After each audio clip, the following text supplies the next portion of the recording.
Clin d'œil, coup de cœur. Aujourd'hui, nous partons explorer non pas une, mais deux œuvres, Poumon de mer de Stanley Leroux et Marina d'Anne-Cécile Boutard.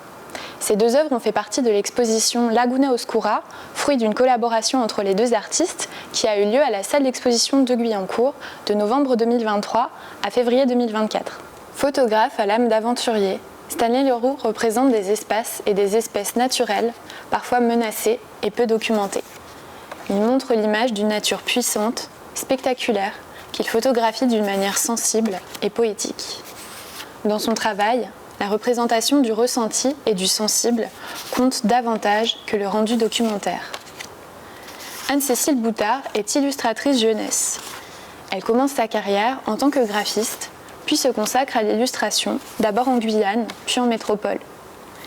Elle travaille à la fois en tant qu'indépendante et pour différentes maisons d'édition comme Hatier Jeunesse. Si elle pratique l'illustration numérique, Anne-Cécile garde aussi un attachement pour les techniques traditionnelles, crayons de couleur et peinture, qu'elle emploie notamment pour l'œuvre Marina. Lors d'un voyage à Venise en décembre 2020, les deux artistes découvrent la ville d'une manière inédite.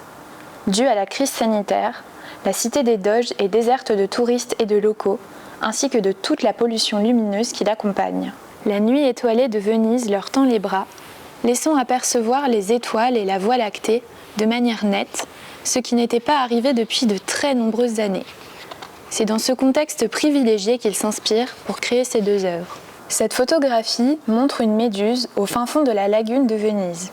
L'absence temporaire de présence humaine a permis la réapparition d'une biodiversité dans la lagune. Stanley y a observé des méduses qui repeuplent progressivement les canaux moins pollués. Celle capturée ici est appelée poumon de mer. C'est le nom de cette espèce qui va devenir le titre de l'œuvre. La photographie a été réalisée en pleine nuit avec un temps de pose long qui a permis de faire entrer suffisamment de lumière dans l'objectif. On peut observer ici le déplacement des étoiles dans le ciel. L'objectif utilisé présente un angle très grand qui permet d'observer la méduse dans son habitat naturel. Celle-ci paraît alors beaucoup plus petite que ce qu'elle est en réalité, car elle mesure plus d'1 mètre. Ici, le sujet de l'œuvre est également une méduse. Cette illustration, réalisée par Anne-Cécile Boutard, figure initialement dans un album pour enfants intitulé Mina Charleston à la recherche de la Voie lactée. Ce livre raconte l'histoire d'une chatte nommée Mina qui part à la recherche de la Voie lactée à Venise.